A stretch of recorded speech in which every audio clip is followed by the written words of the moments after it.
जी हाँ दोस्तों, निफ्टी का एक्सपायरी अब होने वाला है चेंज। तो बेसिकली अब जो निफ्टी का एक्सपायरी होगा अप्रैल ऑनवर्ड्स, वो थर्सडे की जगह को होने वाला है मंडे को। तो बेसिकली ये एनएससी ने सर्कुलर जारी किया है और ये सारी शिफ्टिंग होने वाली है बेसिकली 4 ऑफ अप्रैल के बाद। और अगर आप बैकड्रॉप में देखोगे, इस वीडियो में आप पूरी चर्चा करता हूं इस पूरे सर्कुलर को लेके और किस तरीके की चीजें चल रही हैं ये एक्सपायरी का जो चक्कर है। तो वीडियो को अंत तक जरूर देखें, चैनल को जो सब्सक्राइब कर लें ताकि आपको इस तरीके के इंपॉर्टेंट अपडेट्स टाइमली पहुंचते रहें। तो दोस्तों अभी आप बैकड्रॉप में जब देखेंगे तो जैसा कि आपको पता है कि सेबी का हमारे पास सर्कुलर आया था जब अक्टूबर नवंबर के अंदर, जिसमें रेशनलाइजेशन ऑफ डेरिवेटिव कॉन्ट्रैक्ट किया गया था और ऐसा बोला गया था। उसमें एक पॉइंट ये भी था कि हर एक्सचेंज वीक के अंदर सिर्फ एक ही एक्सपायरी रख पाएगा। अब उसमें दो एक्सचेंजेस हमारे पास थे, एक था एनएससी था, दूसरा हमारे पास बीएससी था। एनएससी का उस समय पहले पूरे हफ्ते लगभग एक्सपायरी हुआ करता था। हफ्ते नहीं तो पूरे हफ्ते में 4 दिन तो निफ्टी का Nifty, bank Nifty, mid cap Nifty और फिर निफ्टी, ये 4 दिन रहता था। और अपना फ्राइडे को अपना बीएससी का सेंसेक्स रहता था। तो पांचों दिन लगभग एक्सपायरी होता था। अब जब ये 2 दिन होने वाला था तो जो निफ्टी ने अपना जो एनएससी ने अपना एक्सपायरी रखा वो बेसिकली बैंक निफ्टी को हटा के कहीं ना कहीं निफ्टी को रखा। और जो अपना बेंचमार्क इंडेक्स है सेंसेक्स बीएससी ने उसको रखा। पहले बेंचमार्क इंडेक्स जो सेंसेक्स की एक्सपायरी थी वो फ्राइडे को होती थी और इसकी थर्सडे को होती थी। तो बीएससी ने अपना शिफ्ट करके कहीं ना कहीं जनवरी के अंदर इसको ट्यूसडे को कर लिया। अब ये सारा जो अभी प्रोग्राम चल ही रहा था और ये सारा सिस्टम अभी बन ही रहा था after the recent circular of SEBI जो अक्टूबर नवंबर में आया। उसके बाद आई थिंक चीजें सेटल डाउन हो गई थी और आई थिंक ट्रेडर्स भी अपने आप से ये चीज को मान लिया था कि अब ठीक है, हम एक जीरो डी जो जीरो डे टू एक्सपायरी हो गए, मतलब दो एक्सपायरी आपको मिलेंगी। और वन डी दो आपको वन डी मतलब one day to expiry, Monday और जो वेंसडे होगा वो वन डे टू एक्सपायरी आपको मिलेगा। और तो बेसिकली उसी हिसाब से लोगों ने सेटअप्स बनाए। और जो ऑप्शन सेलर होता है बेसिकली वो कहीं ना कहीं थीटा डीके खाना चाहता है। तो उसके लिए भी एक ठीक सिनेरियो था कि दो आपको वन डीटी मिल गया और एक जीरो डीटी मिल गया।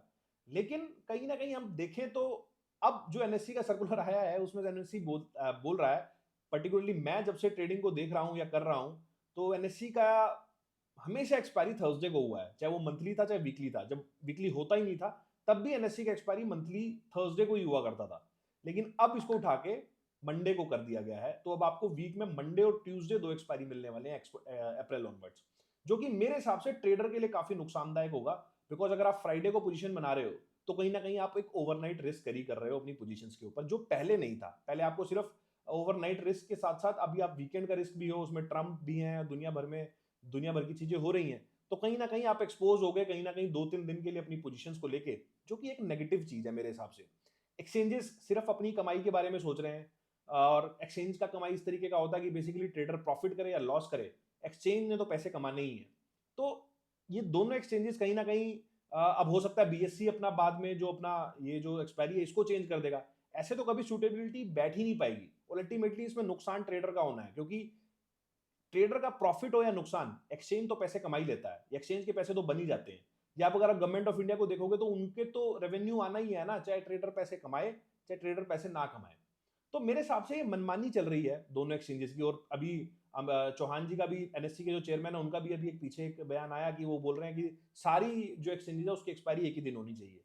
अब इससे एनएससी का मार्केट शेयर हिट होता है, जैसा कि हमने देखा कि बेसिकली जब बीएससी ने ट्यूसडे को इसके अंदर कर दिया अपनी एक्सपायरी, तो जो एक ट्रेडर था वो फ्राइडे से ट्यूसडे काम करता था बीएससी के अंदर सेंसेक्स के एक्सपायरी के अंदर। और उसके बाद वो कहीं ना कहीं निफ्टी के अंदर पोजीशन बनाता था, जिसकी वजह से एनएससी का शेयर डिवाइड हो गया। जो पहले एक तरीके से सिर्फ निफ्टी की एक्सपायरी ट्रेड होती थी, अब काफी वॉल्यूम हमारे सेंसेक्स में भी ट्रेड होने लगे। इससे आई थिंक एनएससी को कहीं ना कहीं एक खतरा लगने लगा है। और उसके जो बिजनेस डेवलपमेंट मैनेजर हैं वो भी टीवी पे आए हुए थे, उन्होंने बोला कि हमें ऐसे फीडबैक मिले हैं इंटरनेशनल इन्वेस्टर्स से कि बेसिकली आपको मंडे को एक्सपायरी करना चाहिए। मेरे हिसाब से अगर ऐसा फीडबैक होता तो पहले मिला होता ना, मतलब पहले भी तो मिला था ऐसा फीडबैक, पहले क्यों नहीं किया आपने?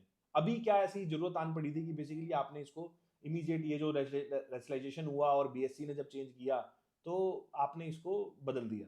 ये मेरे हिसाब से पूरा बिजनेस गेम है और ये रेवेन्यू हिट लगा है, ये उसी का ही नतीजा हमें देखने को मिल रहा है। लेकिन अल्टीमेटली हिट इसमें ट्रेडर को ही लगने वाला है।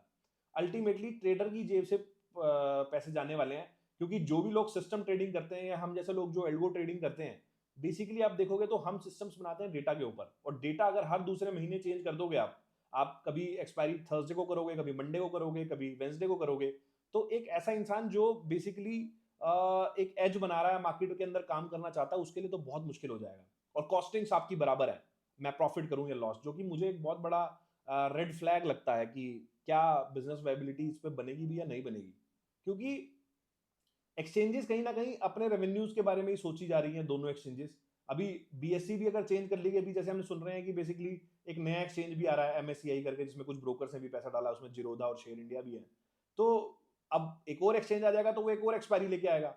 बट अब ये बोल रहे हैं कि हमें एक ही दिन एक्सपायरी कर दो, लेकिन ट्रेडर ट्रेडर कैसे पैसे कमाएगा? ट्रेडर को आप इतने, अगर रूल गेम जो मतलब आपने गेम गेम है उसका जो रूल्स है वो एक बार डिफाइन कर दिए तो it should be for certain period. मतलब ऐसा नहीं हो सकता कि आप डेली रूल चेंज कर दो। आज बोलो, ये तो ये वाली बात हो गई कि आज हम क्रिकेट खेलने आए तो क्रिकेट खेला जब, तो आपने बोला सामने अगर सीधा गया तो छक्का है, तो आज मैंने छक्का मार दिया। अब मैं कल जब पूरी प्रैक्टिस करके आया था और कि किस तरीके से मेरे को सामने ज्यादा शॉट्स मारने हैं, तो आपने बोला नहीं आज सामने छक्का नहीं है, आज लेग में छक्का है। तो ये तो गलत चीज है, ये तो एकदम ही मतलब आप एकदम ट्रेडर का एकदम निचोड़ दे रहे हो। उसे उसकी जो गाड़ी खून पसीने की कमाई है बेसिकली, वो कहीं ना कहीं इन एक्सचेंजेस के हवाले हो गई है, जिस तरीके से काम हो रहा है। मुझे तो इस पे बहुत ज्यादा चिंता का विषय है, जिस तरह से एक्सचेंजेस काम कर रही हैं। और ये किस तरीके से आगे पैन आउट होगा, मेरी इस पे पैनी नजर बनी हुई है। और मेरे हिसाब से ऐसा नहीं करना चाहिए। अगर कोई भी रेगुलेटरी अथॉरिटी इस तरीके का डिसीजन ले रही है, तो I think there should be some confidence, trust in exchanges as well as in SEBI. और आई थिंक मेरे हिसाब से सेबी को इसमें इंटरवीन करना पड़ेगा, और करना ही चाहिए कि ये क्या चल रहा है कि आप हर दूसरे महीने एक्सपायरी चेंज कर दे रहे हो। अ, आपका क्या व्यू है दोस्तों? आपको क्या लगता है कि इसमें ट्रेडर्स को इम्पैक्ट आएगा या आपको इम्पैक्ट लग रहा है? तो मेरे को कमेंट सेक्शन के अंदर बताएं। और ज़्यादा से ज़्यादा लोगों से ये वीडियो शेयर करें, ताकि जितने भी हमारे ट्रेडर लोग हैं उन तक ये आवाज़ पहुंच पाए। चलिए दोस्तों, वीडियो को यहीं समाप्त करता हूं। मिलता हूं आपसे अगले वीडियो में इसी तरह के कुछ नए और इंटरेस्टिंग टॉपिक के साथ। चलिए दोस्तों, नमस्कार, जय हिंद।